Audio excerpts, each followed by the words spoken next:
off to a major story tonight nationwide, but also even here in Southwest Florida with team coverage as people mourn the loss of Tyre Nichols, a 29-year-old man who died 3 weeks ago in Memphis. You're taking a live look at downtown Fort Myers, where people are expected to gather to remember the life of him. Again, weeks after that brutal beating from police after a traffic stop on January the 7th. Fox 4 has been following the situation since that initial traffic stop on Friday. The city of Memphis released the video, body cam video, as well as lamppost video of at least 5 officers involved in that beating and the arrest of Nichols. This led us to today as his funeral takes place and did this morning. Nationwide calls for justice growing, including right here in the region, and leading us with our team coverage, starting with what we know so far about Tyre Nichols' death. Nadine. Hey, Chris. Yeah, so right now, Memphis police officers, 7 of them are fired. They're off the force after this violent traffic stop. As you mentioned, Nichols died 3 days afterwards, and it was all caught on camera. Some of those officers even facing murder charges tonight. These 5 officers now facing second-degree murder charges for the death of 29-year-old Tyre Nichols, pulling Nichols over on January 7th for what Memphis police say are now unsubstantiated claims of reckless driving. But it's what happened after he was pulled over, casting a light now on police brutality in our nation.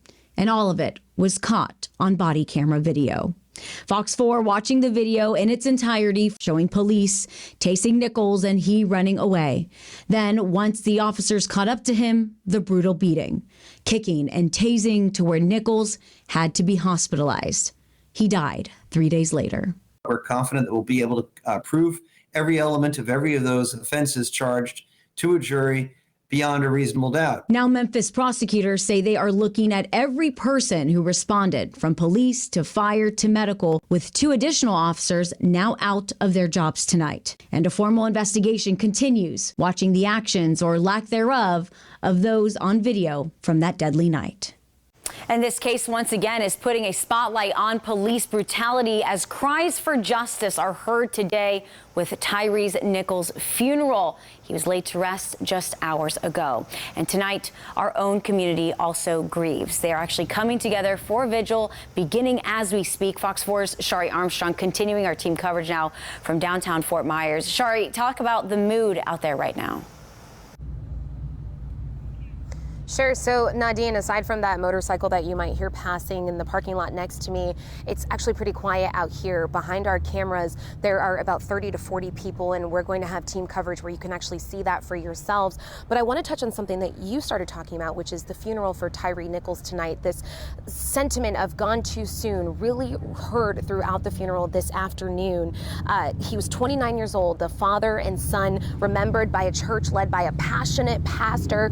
His sentiments echoed by a choir and leaders from parts of the country calling for change, using this as an opportunity. I want to show you something very special that I saw today at the funeral as I was watching closely for you. Amidst those musical and poetic tributes, a slideshow of not only pictures of Nichols and his family, but pictures he had taken too. That's what you're looking at. The photographer, he was a photographer, showing beautiful pictures of landscapes and bodies of water. And in a post, Nichols actually said, quote, "I hope to one day let people see what I see and to hopefully admire my work based on the quality and ideals of my work."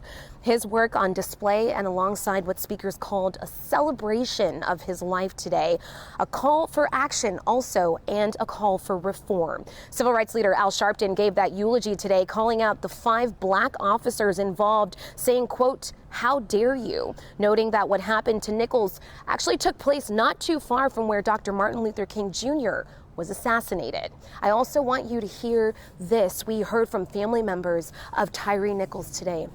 Take a listen. The night of January 7th, my brother was robbed of his life, his passions, and his talents, but not his light.